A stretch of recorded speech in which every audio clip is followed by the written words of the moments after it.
Daming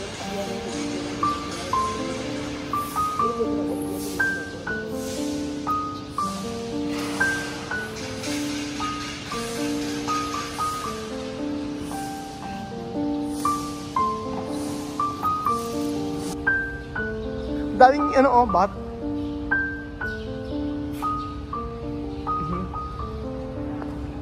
Ano kaya pangalan ng ano na to, ng church na to? Opo, mahinahon po si Kuya Raul ngayon dahil po ay ngayon po ay bawal po sumigaw at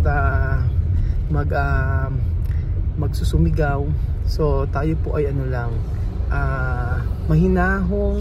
mahinahong pagbablog dahil tayo ay papasok sa may katedral. So pasensya na po mga amigo at hindi po ako makakakuda ng marami. Sorry po. Parang tanga yun. So ayan, ay baka bawal pumasok dito. Try natin. Oo. Ginagawa pala tayo ito eh.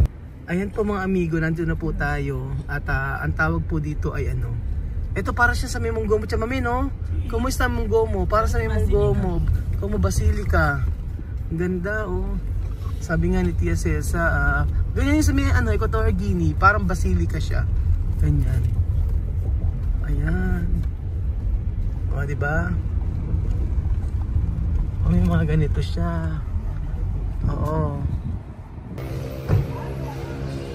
Hindi pa siya tapos. Oh. Hindi pa tapos. Oh.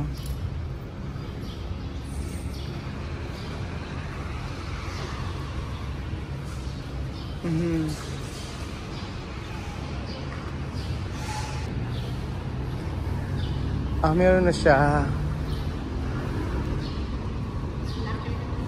Ang laki. Chamame. Si grande. Under construction pa siya. Ginagawa pa lang. Wala. Meron na rin nagsi-service. Laki.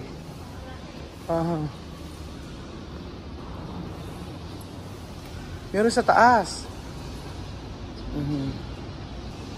So ayan po mga amigo, si Tia Cesa po, inaya po kami dito sa simbahan. At siya po ay mananalangin.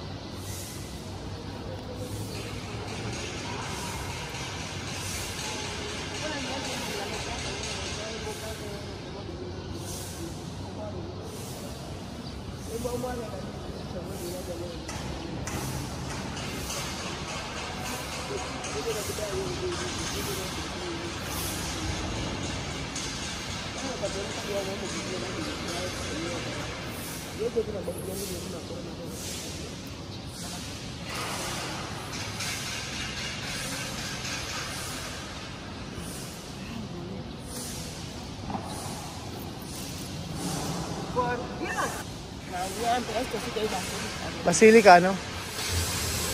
¿Qué tú rezar? Yo rezar, porque uno sabe dónde muere, uno no sabe dónde. Uno sabe dónde nace, uno no sabe dónde muere. Ajá. Yo nací en Guinea, yo puedo morir aquí. Ajá. Ajá. Como Filipinos me quieren así, yo también les quiero igual. Que Dios bendiga a ese pueblo. Ajá. Porque de verdad merece. Nag-pray daw si Tia Cesa, sabi niya na hindi daw natin alam kung saan tayo papanganak, saan tayo mamamatay. Pero dahil gusto niya ang Pilipinas, yan. May nagsiservice din pala dito. Isa daw ay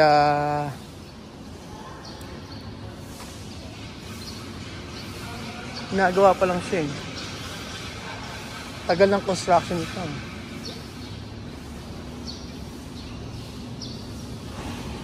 Hindi pa lang siya tapos. No, terminado, no? Pero está grande. Sa taas din, oh. Grande, no? Como basílica. Basilica, oh. Basílica. Oo. Pero meron na nagaan eh. Grabe, oh. Ang taas.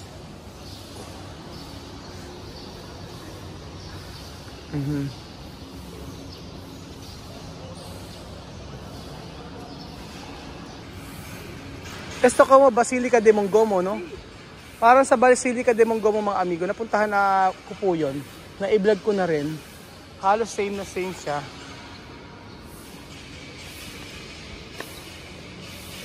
Sa mga nagtatanong po, mga amigo, si Tia Cesa po ay alam niya naman ng simbahan, mga amigo, sa atin. At minsan mayroong isang nakausap daw si Tia Cesa, sabing gano'n, samahan daw na pumunta sa sa simbahan. Si Tia Cesa. Alam naman ni Tia Cesa, lalakarin nga lang eh.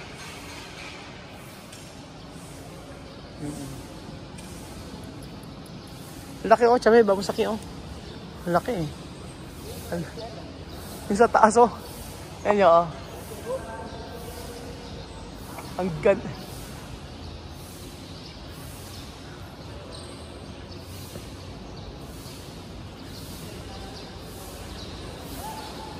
Virgen Divina Pastora. Ayan. Ito, Saint Nicholas of Tolentine.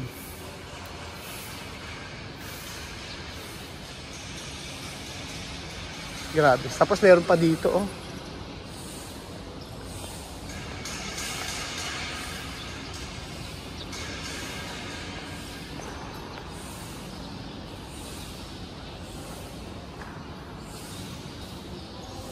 Ngayon lang ako nakakita ng ganito kalaking ano. Sa Europe ata ganito eh, di ba? Yo no sé cuánto año va a terminar esto. Cuando nosotros venir antes de vacaciones, sin niños, es cuando hacían esa iglesia. Ken. Antes, cuando vine aquí antes, primera vez, es cuando empezaban esa iglesia. ¿Empezar? Sí. Si tú quieres, pregúntale. Aquí estaba bosque. Antes no va a empezar. Esa iglesia posible lleva 2 años. 2 años. 2 o 3. No, está mucho tiempo, chamame. 2 años. No, cuando nosotros estábamos de vacaciones aquí, tú y yo, sin niños, es cuando empezamos esa iglesia. Aquí era bosque. Yo recuerdo, pero cuando no venía esta vez. Bosque para 2 años. Ang daming ano, bat. 2 years pa lang daw ginagawa. Ay, matagal na to, sabi. Baka iba yung sinasabi ni Tia Cesa. Daming ano, bat.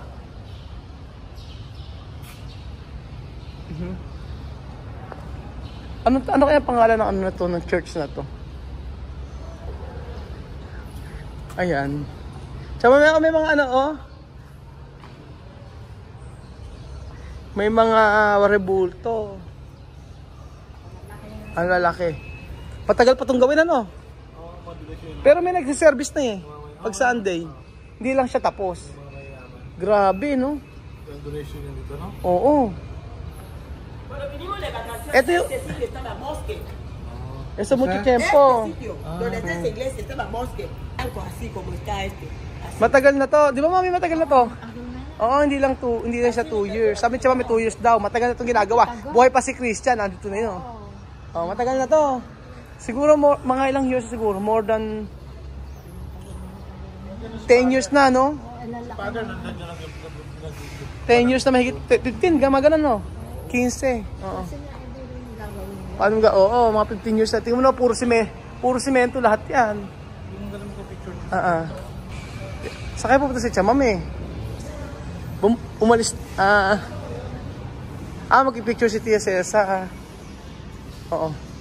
Tanungin nga natin kung kailan taon na ginagawa ito. Pataga. Mga scaffolding talaga ginagamit. Kasi may mga nakatira na dito. Dito siguro muna sila nakatira. Ayan.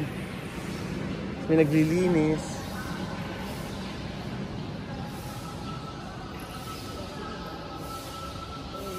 Ayan, bibidyo si Tia Celsa. Pero pag nagpunta si Tia Mami sa Cebu, nako, ewan ko lang. Pag nakita niyo yung mga simbahan sa Cebu, yung mga old na na simbahan, gaya na nakita ni Mami Cookie. Ayan. May malapit na simbahan mga amigo doon sa amin. Lalakad lang nila Tia Celsa yun. So pag Sunday ay si Tia Celsa ay gumagawi doon. Kasi kami iba naman yung aming iba naman yung aming pinagsasambahan. Iba yung pinupuntahan namin. So ayun po mga amigo, napakapayapa. Minsan naayaan ko si Tia Celsa sa church namin. Kasi yung sa church namin sa JIN. Ayun, nakakatuwa pagka talagang pagka may problema ka, iyak mo lang sa Lord. Ganoon naman no? Lalo ngayon pag may pinagdadaanan kami. Ayan, pag may pinagdadaanan ni Kuya Raul ngayon. Daanan na lang, huwag na lang pansinin. Ang problema naman ay lang naman yun. Minsan talagang ganun. Minsan masaya, minsan malungkot. Gumuwi tayo sa ibang lugar. Meron pa dito, check natin sa likod. Ikaw, Bedjun, ano ang lagi mong pinagpe-pray?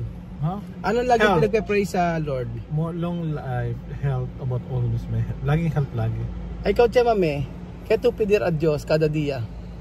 Yo pido a Dios que cambie corazones de la gente. Así. Mucho rezar, si las oraciones pueden llegar a Dios. Pero este país tiene bendición de Dios de verdad. Ang sabi ni Tia Celsa ay, Bedjun, ano sabi niya? Itong país daw ito, benediction to ni God. Tanong ko sa kanya, ano lagi niyang pinagpe-pray. Ang sabi niya ay, Ano sabi mo, Chame? Tia Mami, ¿qué tú pedir? ¿Qué tú rezar?